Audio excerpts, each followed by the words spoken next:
Muslim commanders knew the battle was far from fair, yet none of them turned back.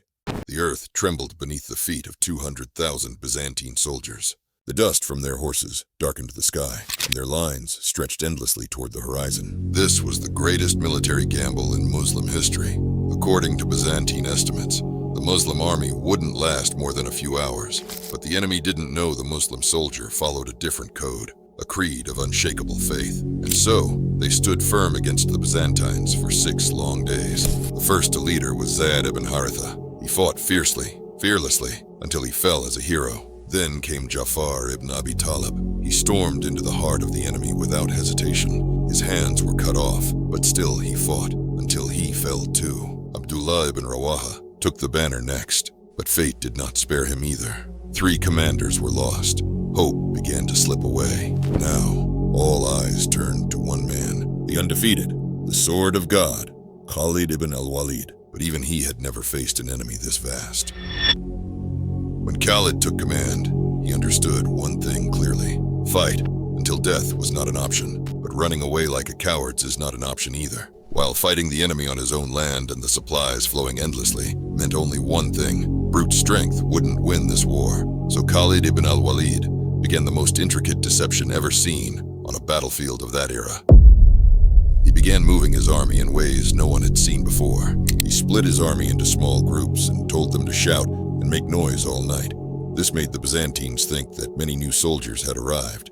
He ordered his horsemen to ride in different directions, to kick up dust, making it look like a huge army was joining them. He changed the positions of his troops and told them to carry different flags. It looked like new units were entering the battle every hour. The Byzantine leaders started to worry.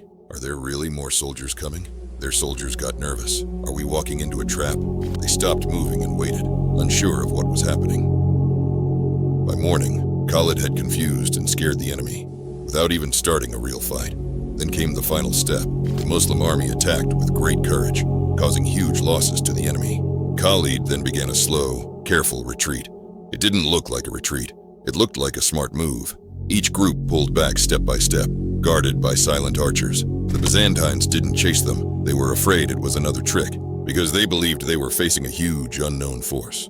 The Muslim army left the Battle of Mu'tah with very few losses, even though they were surrounded. It wasn't just a retreat, it was a smart escape from certain death. The next day, the Muslim soldiers looked at each other in shock. They couldn't believe they had survived such a dangerous battle. In Medina, when the Prophet heard about what happened, he said, "A sword from the swords of God took the banner, and God gave him victory." Khalid ibn al-Walid was not just a fighter, he was a brilliant commander. This was the beginning of something big, the rise of Muslim strength in war, and the first step toward the great conquests of the lands of the East. Those who understood the true game no longer fight with weapons, but with the idea. The ones who changed history weren't always seen or celebrated. They planted illusions in the minds of their enemies, then vanished, because real wars aren't won on battlefields, but within the hidden chambers of the mind, where moves are decided long before the game even begins. But let me tell you something important. Every mind has the seed of greatness, but only those who treat their intelligence like a skill they practice every day will gain the power to rise above both darkness and light. And today, we'll talk about how you can use this strategy to your advantage, or how to avoid falling victim to it, in relationships, at work, in everyday life, and most importantly, in your inner and spiritual world. So listen closely and pay attention. First, in relationships and in the workplace, people rarely attack you directly. They trap you through impressions. Suddenly, others begin to doubt you without saying a single word, not because you did something wrong, but because someone spoke badly about you behind closed doors. This is the most dangerous trap, a damaged social image. How do you fall into this trap? You start to feel like you're always defending yourself, as if you need to prove your worth or explain your actions, even though you've done nothing wrong. You begin to doubt yourself. Why? Because someone constantly criticizes you in the name of advice or pretends to be better than you, making you feel like you're always one step behind. You stop talking about your achievements or downplay them because someone planted the illusion that you're arrogant or overconfident. You feel stuck inside a box that was built for you, not by you. People treat you based on that image, not based on who you truly are. An image shaped in silence, behind your back. Your enemy didn't attack you out loud. They planted doubt softly and watched you fall apart on your own. But how can you use this tactic for yourself? Make sure that every time you show up, you leave results, not just words. When you listen, make others feel like you see beyond their words. Let your actions suggest that you know something they don't. Even if you don't yet, act like you always have a backup plan, even if you're still building your first one. Keep your connections mysterious. People fear what they can't see. Be rare. Be unseen. The mind gets bored of what's always there, but it fears what it can't predict. In this game, the one who plants the mystery first writes the story. Second, inner direction. The illusion of planted thoughts. The worst enemies don't live outside. They speak with your voice. A voice inside you whispers, "You won't succeed. Not now, at least." But you can't remember when this voice started, or who planted it. It's more than doubt. It's an internal system of unspoken commands that quietly controls your decisions without you even noticing. How do you fall into this trap? You start delaying opportunities, saying, "This isn't the right time," even though deep down, you're ready. Something invisible is holding you back. You explain away your early failures by saying, "This path isn't for me." Instead of seeing them as part of the journey, you trap yourself in realistic thinking that doesn't help you, but it sounds logical, because fear has learned to speak in the language of reason. Right before important moments, a soft voice appears in your mind, saying, "You're not ready yet, just wait." You think you're being calm and wise, but in reality, you're stuck inside a mental cage built silently by others, and you're the one wearing it. The enemy here isn't outside. It's a modified version of you, shaped by old experiences, hidden messages, and endless comparisons. How do you use this to your advantage? Start questioning every thought you have during key decisions. Ask, who said this first?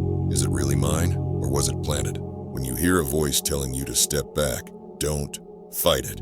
Ask it, is this truly my voice, or an echo that grew inside me while I wasn't paying attention? Reprogram your mind using questions, not answers. Questions are the sharpest tools for breaking psychological control. Use your inner voice as an early warning system. Whenever fear shows up, ask, is this fear a warning or just a trick? Plant positive commands inside yourself, in your own voice. Repeat them until they become the loudest voice. Like, I choose the path, not my fears. Let others believe you have the calm of the wise, while inside, you're practicing a daily art, the art of destroying old beliefs. True control doesn't begin when you convince others. It begins when you rebuild the voice that guides you. Third, the spiritual side, the devil of fear and silent withdrawal. The devil doesn't come with horns. He comes as a quiet voice inside your head, a voice that sounds like yours and knows your weaknesses better than you do. He doesn't command you, he convinces you. He doesn't push you toward mistakes. He gently pulls you away from what's right, using reasons that seem logical. He doesn't stop your journey. He builds you a path that's too safe, too quiet, too comfortable, a place where your dreams fall asleep in the shadows. How do you fall into this trap? You keep postponing your first step, not because you're lazy, but because fear is wearing the mask of wisdom. You feel like the world is foggy. You lose your focus. You drown in small details that have nothing to do with your true goal. You pull back before the challenge even begins, telling yourself you're waiting for a sign or the perfect moment. You start feeling like you're being watched. You fear that your success will bring jealousy or harm, so you hide instead of shining. Every time you move closer to the light, something pulls you backward. Not a person, but a heavy, invisible feeling that has no clear name.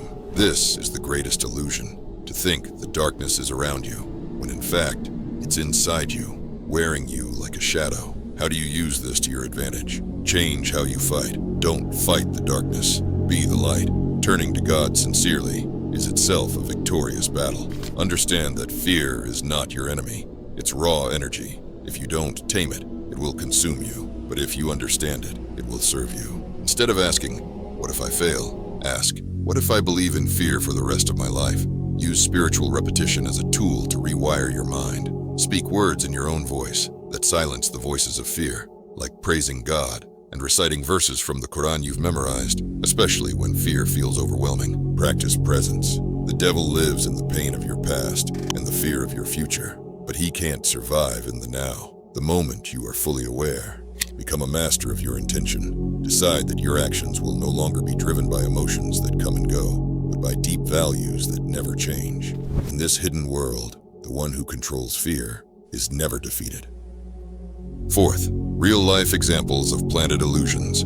Systematic distraction. Pointless or controversial news is constantly pushed into the spotlight to keep your mind busy so you don't see what's really happening in the shadows. While the public argues about a celebrity scandal, a decision quietly passes, one that increases the power of certain groups over the economy, for example. Fake nobility of tech companies. We want to make the world a better place. That's the slogan you hear. But behind the pretty words, someone is collecting your data, building a digital world that controls what you see and shaping how you think. The real goal? Not a better world, but your wallet and your behavior. Redefining success. Every image of success looks the same. A luxury car, a high-rise apartment, a perfect body, a shiny watch. These images are repeated to you every day until you begin to hate your own life and start serving a never-ending system of consumption. You're not buying success. You're buying the illusion of success and losing the real meaning of peace and contentment. Let me tell you this. Illusion is not fantasy. It's the world as it's shown to you. What you think is a choice may just be the reaction they planned. What you're chasing might be designed to drain you. So don't trust every light and don't follow every voice.